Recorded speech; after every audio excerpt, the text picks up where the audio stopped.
Sèvres Colline demande, vous êtes rentré dans la peau de personnages divers, est-ce qu'il y a un rôle que vous avez rêvé d'endosser mais que vous n'avez pas eu l'occasion d'endosser?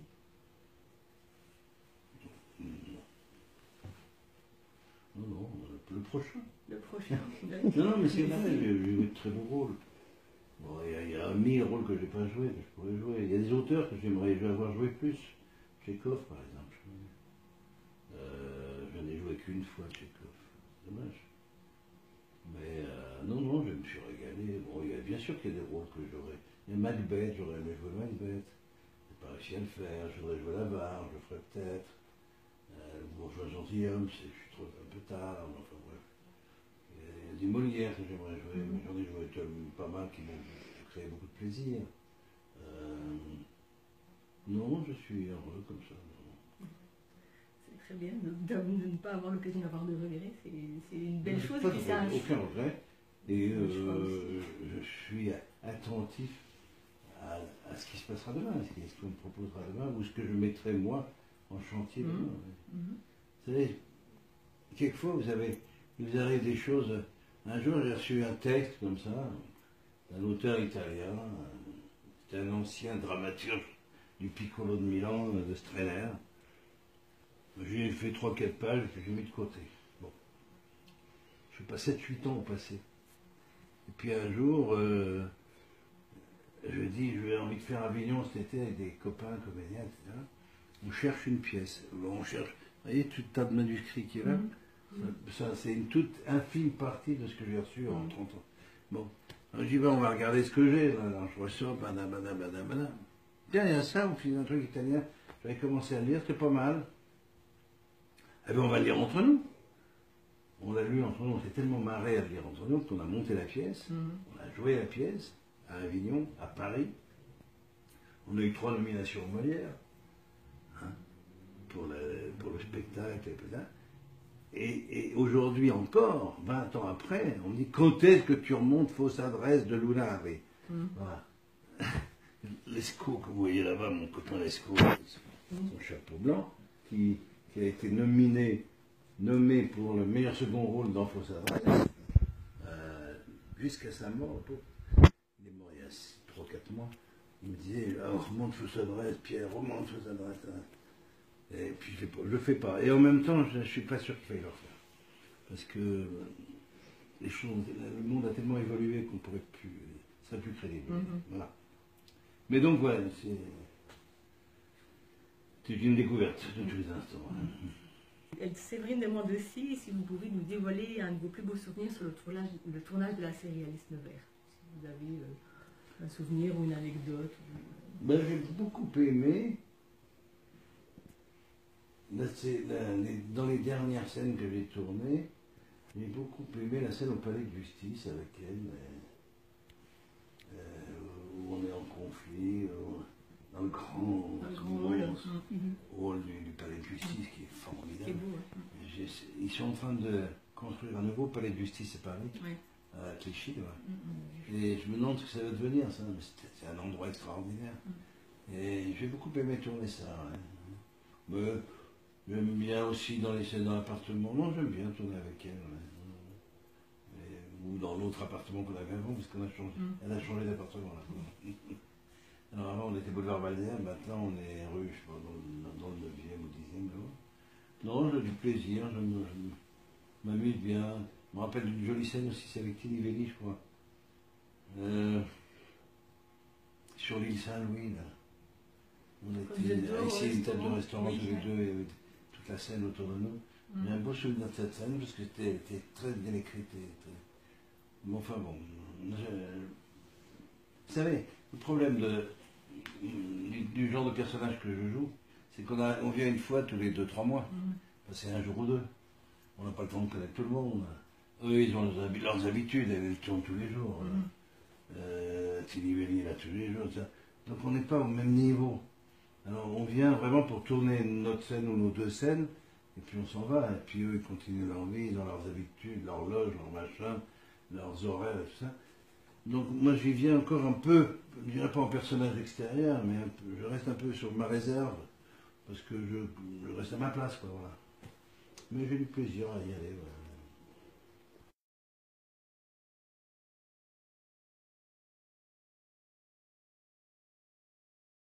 Christelle Ferry demande, donc, comme votre carrière théâtrale est très prenante, si vous avez déjà envisagé d'arrêter la série.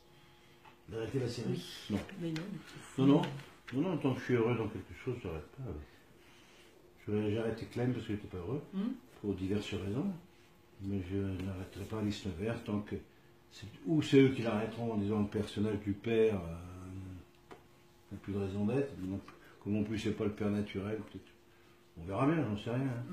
Ou bien ils le font revenir, ou bien ils inventent une histoire autour du père, je ne sais pas du tout. Mais pour le moment, je n'ai pas du tout, moi, de mon côté, l'intention d'arrêter. D'accord. Ça va rassurer, je pense, pas mal de personnes. Non, je reste. J'y suis, j'y reste. C'est une bonne nouvelle. Après, je peux vous lire un petit texte d'une admiratrice, Marie-France, qui voulait écrire un petit mot, alors je vous le transmets. Tout d'abord, je voulais vous remercier, Monsieur Santini, d'avoir accepté cette interview et vous exprimer également toute mon admiration quant à votre talent de comédien. Je connais votre passion pour le théâtre et la mise en scène.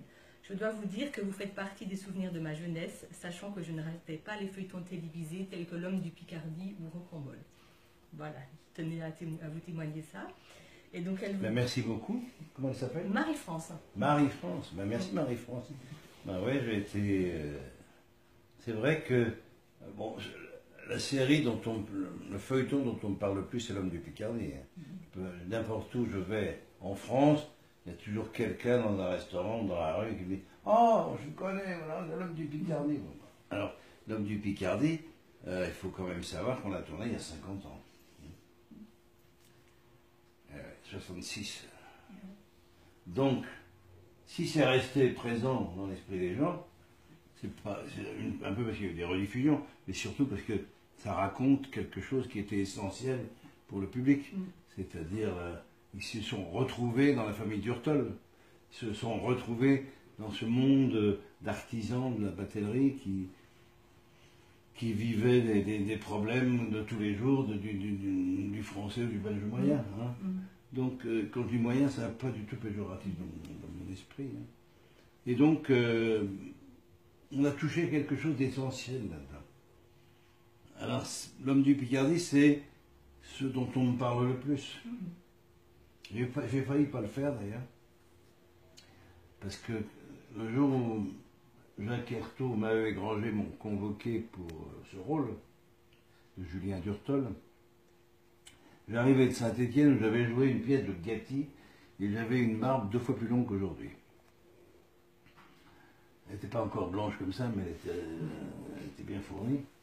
Et ils m'ont regardé, ils m'ont dit « Non, excusez-nous, on s'est trompé, vous n'êtes pas du tout le personnage. » Et j'allais repartir quand André Maheu, que j'adore et que je vénère, parce que c'est un homme délicieux, un homme merveilleux, me dit « Mais vous ne pouvez pas revenir demain, après vous êtes rasé ?»